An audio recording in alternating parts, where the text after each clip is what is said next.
স্বচ্ছতাৰ ওপৰত আমি আজি শপত বাক্য পাঠ কৰিম দেই।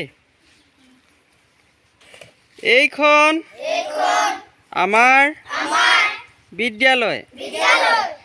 আমাৰ বিদ্যালয়খন অতিকৈ আপোন।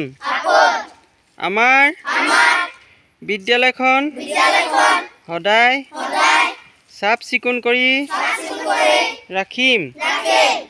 লেতেৰা অপৰিষ্কাৰ বস্তুবোৰ নিৰ্দিষ্ট গাঁতত পেলাম।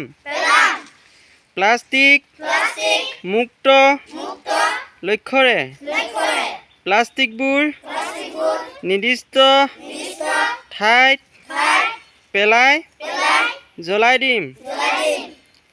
বিদ্যালয়খনত ফুলৰ পুলি আৰু গছৰ পুলি ৰুই যতন ল'ম। আমি সদায় গা ধুই চাফ চিকুণ হৈ বিদ্যালয়লৈ আহিম। ৰাতিপুৱা শুই উঠি কলগেট ব্ৰাছ কৰিম। নিজৰ কাপোৰ চোলাবোৰ ধুই চাফ চিকুণকৈ পিন্ধিম। আমি যিকোনো খোৱা বস্তু চফা পানীৰে ধুই খাম।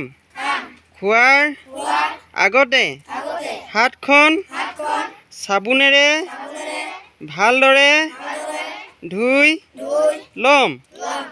খোৱা বস্তুবোৰ ঢাকনিৰে ঢাকি ৰাখিম।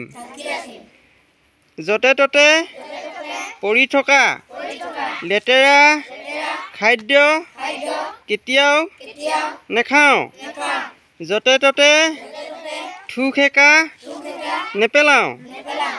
লেতেৰা খাদ্য খালে আৰু হাত নোধোৱাকৈ খাদ্য খালে আমাৰ পেটৰ বেমাৰ হয় আৰু আমাৰ মৃত্যু হ'ব পাৰে। সেই গতিকে আমি চাফ চিকুণতাৰ ওপৰত সম্পূৰ্ণ গুৰুত্ব দিম।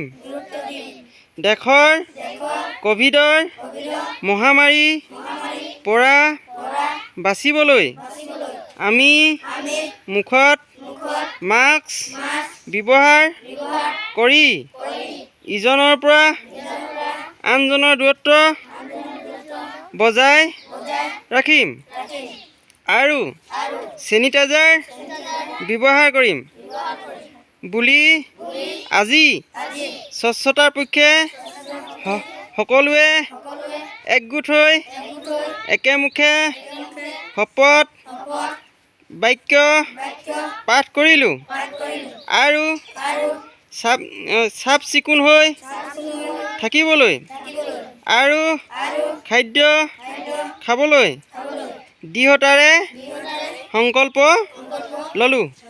ধন্যবাদ।